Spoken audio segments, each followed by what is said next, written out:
wabarakatuh. Kembali lagi bersama saya Arnitia Permana dalam kelas Arnitia.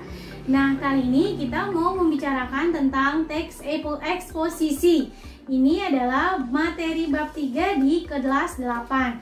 Kita lihat dulu, eksposisi ini berasal dari bahasa Inggris nih, expose. Artinya apa? Mengungkapkan, menjelaskan. Jadi, teks eksposisi itu adalah teks yang menjelaskan sesuatu, atau secara lengkapnya bisa kita lihat pengertiannya adalah teks yang memuat penilaian, dorongan atau ajakan tertentu terhadap halayak. Jadi dia menjelaskan tapi berupa penilaian juga, berupa ajakan juga, berupa dorongan terhadap halayak tentang suatu topik yang kita kemukakan. Itu adalah pengertian dari teks eksposisi. Oke, nah selanjutnya sebelum kita melihat ke bagian pembentuk teks eksposisi, kita lihat dulu nih contoh dari teks eksposisi. Contoh dari teks eksposisi adalah kita lihat teks pidato. Jadi teks pidato itu termasuk ke dalam teks eksposisi. Karena apa? Karena isinya adalah mengajak, membujuk, mendorong agar halayak mau terpengaruh, mau ikut terhadap apa yang kita kemukakan itu. Lalu ada juga esai. Nah, esai ini disebut teks eksposisi karena berupa penjelasan, menjelaskan suatu topik yang didasarkan dengan pendapat dan fakta. Itu. Lalu tajuk rencana. Tajuk rencana pun berisi penilaian terhadap suatu topik, pendapat terhadap suatu topik, gitu ya. Lalu ada juga ajakan atau dorongan terhadap suatu topik agar ikut serta terhadap pandangan si penulis itu. Jadi teks pidato, esai, tajuk rencana atau tanggapan kritis termasuk ke dalam teks eksposisi. Oke, selanjutnya kita akan lihat ke teks eksposisi ini terbentuk oleh dua bagian atau dua unsur. Apa saja pembentuknya? Pertama, ada gagasan dan fakta. Jadi dia dikembangkan melalui gagasan atau nama lainnya adalah ide, dan juga fakta. Fakta untuk meyakinkan, untuk menguatkan apa yang ditulis oleh si penulis teks eksposisi. Oke, baik anak-anakku sekalian, sebelum Ibu jelaskan lebih dalam tentang kedua hal ini, gagasan dan fakta, Ibu terlebih dahulu akan menjelaskan tentang fakta. Ya, baru kita akan menuju ke gagasan. Ya, kita akan menjelaskan fakta terlebih dahulu. Fakta itu lawannya adalah opini. Jadi, fakta dan opini. Pengertian fakta adalah fakta benar-benar terjadi, sesuatu yang sudah terjadi berdasarkan kenyataan, didasarkan oleh bukti yang akurat. Itu adalah pengertian dari fakta. Kita lihat ya. Lalu ciri kalimat fakta adalah kata-kata atau kalimat yang bisa ditanyakan dengan kata tanya apa yang terjadi, gitu ya. Apa yang sudah kamu lakukan, apa yang sedang kamu lakukan, itu kan berupa fakta. Lalu siapa, subjeknya siapa yang melakukan. Lalu kapan, berupa keterangan waktu. Nah, itu juga berupa fakta. Di mana, menyatakan tempat, berarti juga fakta. Terus berapa, jumlah, berarti itu juga menyatakan tempat. Menyatakan jumlah ya, berapa ya. Jadi, kalau ada kalimat yang bisa ditanyakan dengan kalimat ini berarti dia adalah kalimat fakta. Oke? Mencari fakta tentunya lebih mudah ya dengan kata-kata kunci seperti ini. Paham mengenai fakta? Kalau sudah, berarti kita akan lanjut ke pengertian dari opini. Oke, selanjutnya adalah opini. Opini ini lawan dari fakta. Nama lain opini adalah pendapat. Nah, pengertiannya adalah segala sesuatu yang merupakan pendapat atau pemikiran atau sudut pandang seseorang mengenai suatu isu, topik atau permasalahan. Itu adalah opini atau pendapat, gitu ya. Lalu ciri opini yang pertama, ciri kalimat opini adalah satu, dia berupa harapan. Kalau berupa harapan berarti belum terjadi. Saya ingin menjadi presiden. Oke, berarti belum terjadi. Lalu berupa harapan, lalu berupa belum terjadi. Dan yang ketiga, terdapat kata akan, seharusnya, sebaiknya, diprediksi, diperkirakan, dan menurut. Lalu yang keempat, terdapat kata sifat. Kata sifat itu opini. Misalnya cantik, baik, rapi, nyaman. Nah, itu merupakan sebuah opini. tergantung siapa yang merasakannya. Oke, jadi kelas ini sangat rapi. Rapi menurut siapa? Tulisan ini sangat bagus. Bagus menurut siapa? Gitu ya. Oke, itu adalah ciri dari kalimat opini. Ya, baik, setelah kita mengetahui tentang fakta dan opini, kali ini kita akan membahas tentang gagasan. Gagasan ini memiliki nama lain, yaitu ide, atau nama lainnya lagi adalah gagasan utama, gagasan pokok, ide utama, ide pokok, pikiran utama, pikiran pokok, kalimat topik. Itu merupakan nama lain dari gagasan. Oke, lalu apa arti dari gagasan? Gagasan atau gagasan utama adalah ide dasar. Ide dasar yang menjiwai sebuah paragraf. Intinya, hal pentingnya, hal yang dibicarakan, hal yang akan dikembangkan, hal yang dijelaskan. Itu adalah pengertian dari ide dasar atau gagasan. Jadi kalau seperti itu pengertiannya, berarti dalam satu paragraf hanya ada satu gagasan utama, karena hanya ada satu hal pentingnya, karena hanya ada satu hal yang dibicarakan, yang menjadi inti, yang menjadi poin utama.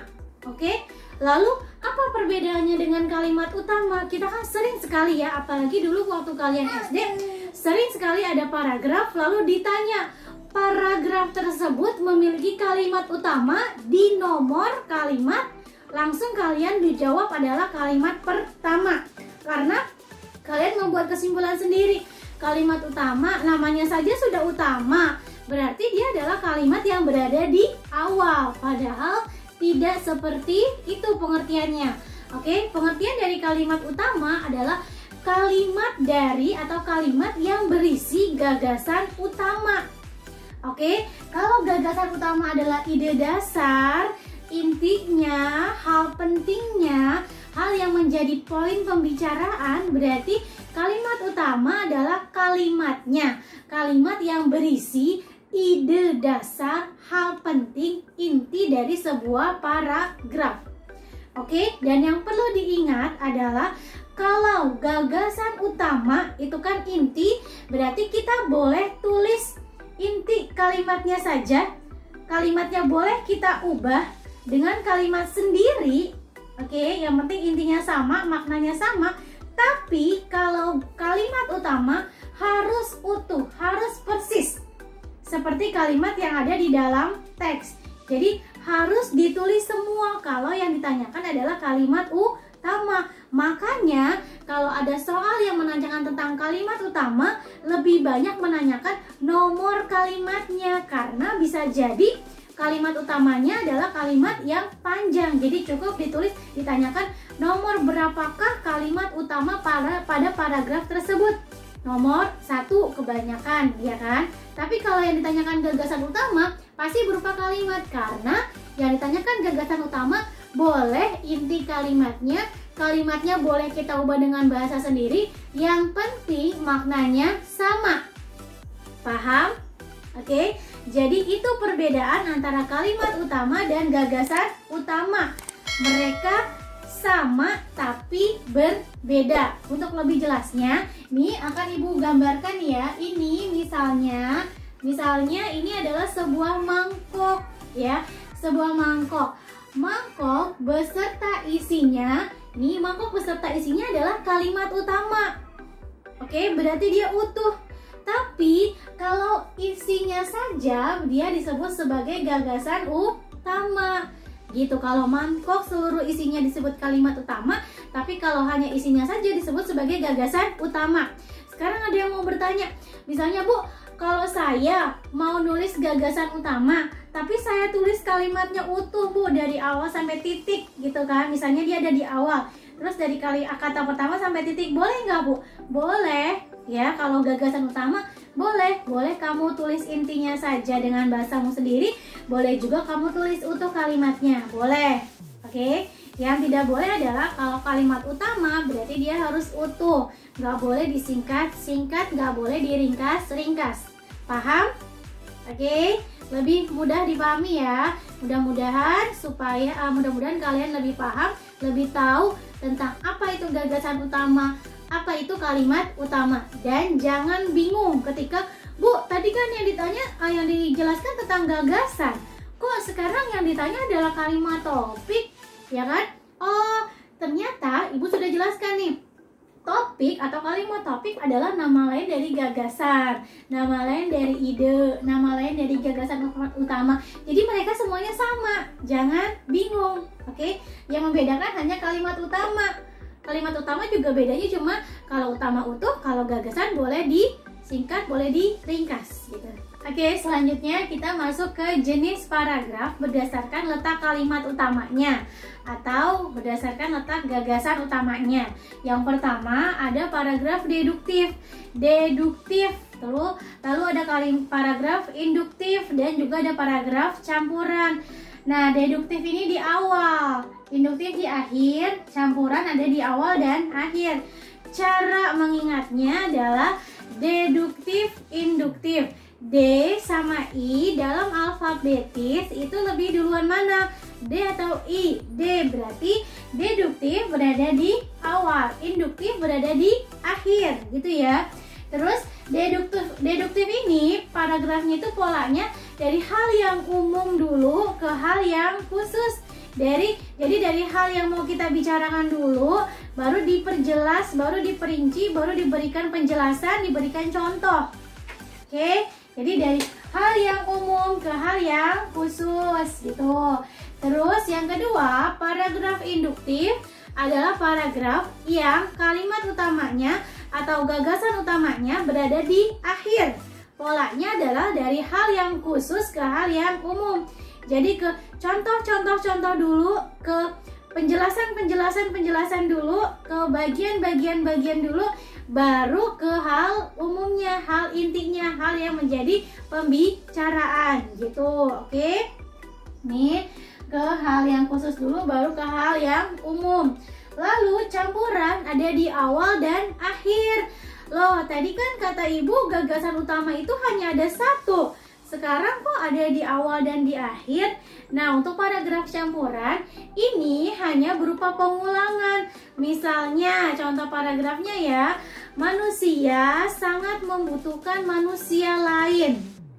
Oke, itu kalimat utamanya. Lalu dijelaskan mengapa sangat membutuhkan manusia lain. Di kalimat terakhir, manusia merupakan makhluk sosial yang membutuhkan orang lain. Oke, itu berarti contohnya nih pengulangan, kan makhluk sosial itu sama tuh ya.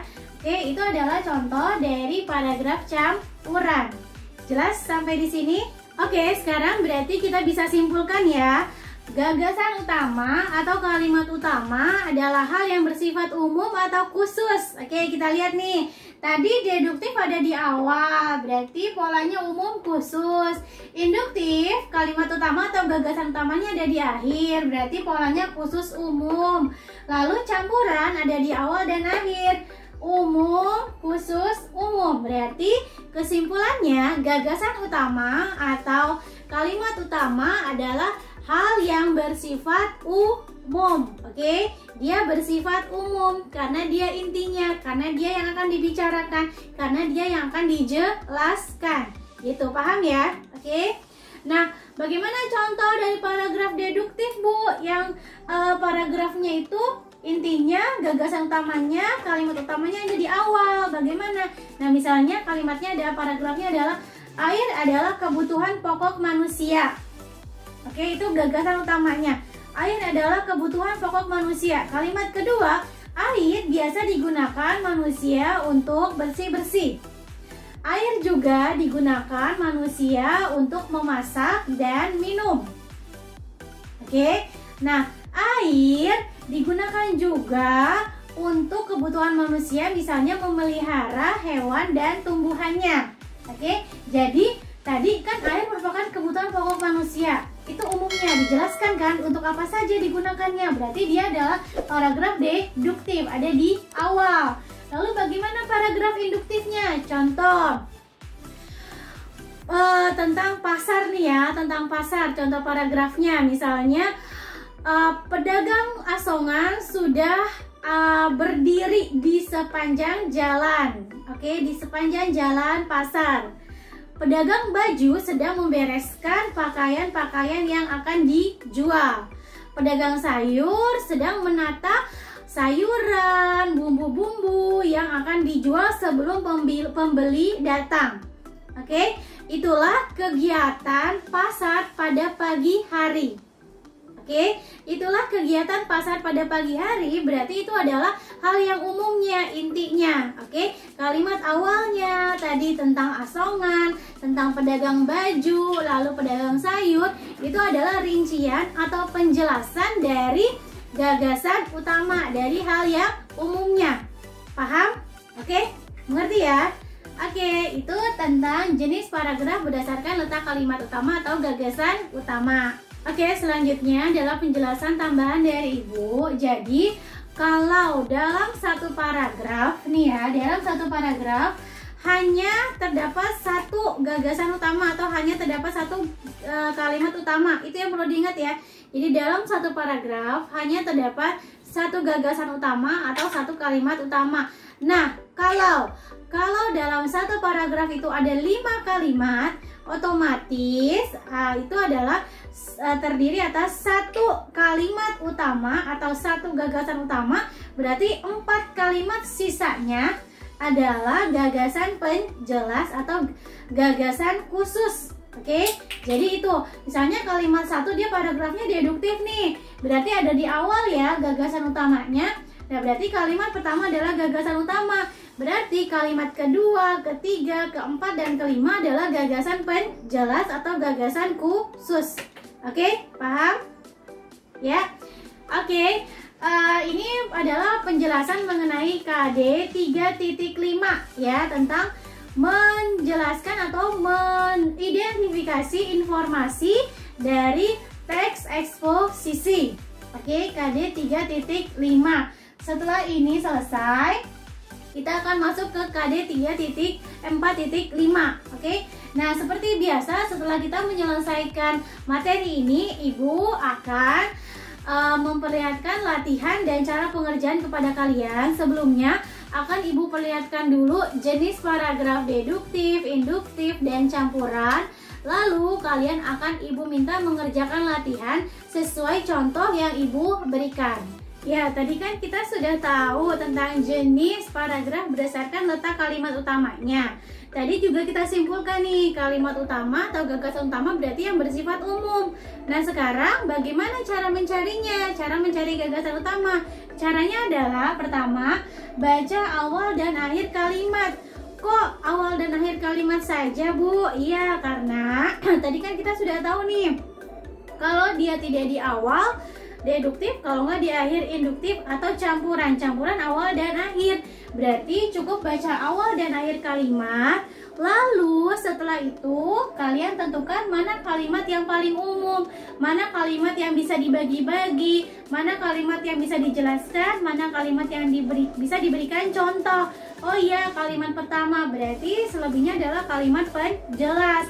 Lalu kalau misalnya nih dua-duanya kayaknya terasa umum deh, Bu, kalimat awal dan akhirnya, berarti cara yang terakhir adalah kita tentukan kata yang sering muncul. Tentukan kata yang sering muncul. Apa yang sering muncul? Misalnya di situ air terus. Misalnya air adalah kebutuhan pokok manusia. Air adalah air terus. Pokoknya kebanyakan air, berarti ini intinya tentang air gitu ya. Air dari segi apa? Air sebagai kebutuhan pokok manusia gitu. Jadi 3 cara ini mudah-mudahan bisa diterapkan oleh kalian dan mudah-mudahan bisa bermanfaat dalam mencari gagasan utama. Coba sekarang kita lihat contoh paragraf deduktif. Lihat kalimatnya, lihat paragrafnya. Coba terapkan baca awal dan akhir kalimat ya. Lalu lihat nih, ini tersebut deduktif. Chairil Anwar adalah salah satu penyair ternama di Indonesia. Oke, lalu kalimat keduanya penjelasan. Berarti benar dia adalah paragraf deduktif.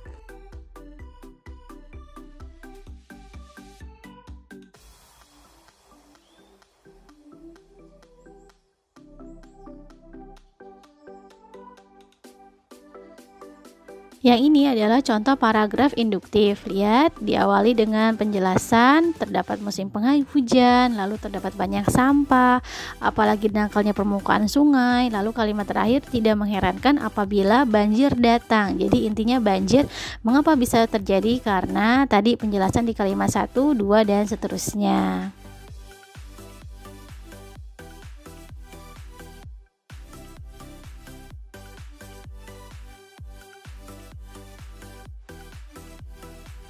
Nah, kalau yang ini adalah contoh paragraf campuran. Lihat, kalimat awal dan akhirnya berupa pengulangan ya. Intinya tentang pendidikan karakter. Nah, kalimat kedua sampai menuju ke akhir ini adalah penjelasan tentang pentingnya pendidikan karakter.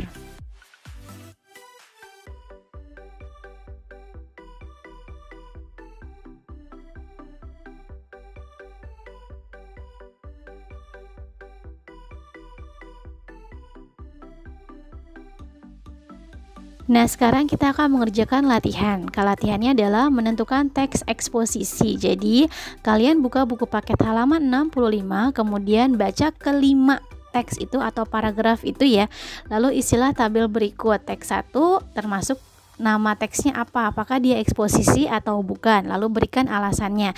Begitu juga teks 2, 3, 4, dan 5. Jadi kalian cukup tuliskan apakah dia eksposisi atau bukan eksposisi dan berikan alasannya. Setelah ini kita akan latihan menentukan gagasan utama, fakta, dan opini. Oke, buka buku paket kalian halaman 63, kemudian baca ketiga paragraf itu, A, B, dan C. Lalu tulis gagasan utamanya, kalimat faktanya, dan kalimat opininya. Oke, kalimatnya boleh sama, tapi antara kalimat fakta dan opini jelas harus berbeda. Kerjakan di buku tulis. Oke, terima kasih, selamat mengerjakan. Demikian pembelajaran hari ini, semoga dapat dipahami dan bermanfaat. Sampai jumpa di kelas Arnitia berikutnya. Wassalamualaikum warahmatullahi wabarakatuh.